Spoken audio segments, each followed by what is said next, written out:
ईमानदारी की जीत। एक छोटे से गांव में जहां हर कोई एक दूसरे को जानता था, एक बार की बात है कि वहां 3 दोस्त रहते थे, अजय, विजय और सुरेश।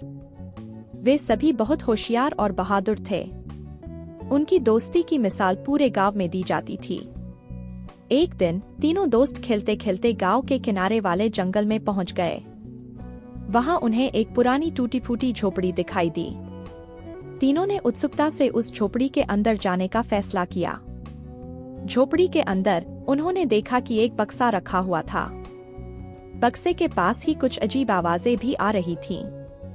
अजय ने हिम्मत करके बक्सा खोला और देखा कि उसमें बहुत सारे सोने के सिक्के और गहने थे। विजय ने कहा, ये तो हमारी किस्मत खुल गई, अब हम बहुत अमीर हो जाएंगे। लेकिन सुरेश ने कहा, नहीं, यह चोरी का माल हो सकता है, हमें इसे पुलिस के पास ले जाना चाहिए। अजय और विजय ने सुरेश की बात मान ली। तीनों ने मिलकर बक्से को उठाया और गांव के थाने पहुंचे। वहां उन्होंने पुलिस इंस्पेक्टर को सारी बात बताई।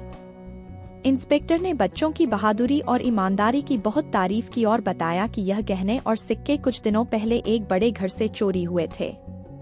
पुलिस ने तुरंत कार्रवाई करते हुए चोरों को पकड़ने का बीड़ा उठाया।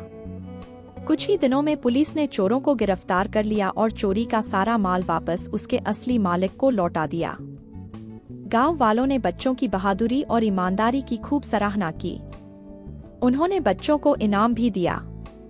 इस घटना के बाद अजय, विजय और सुरेश ने सबको यह सीख दी कि किसी भी गलत चीज को अपने पास रखने की बजाय सही रास्ता अपनाना चाहिए।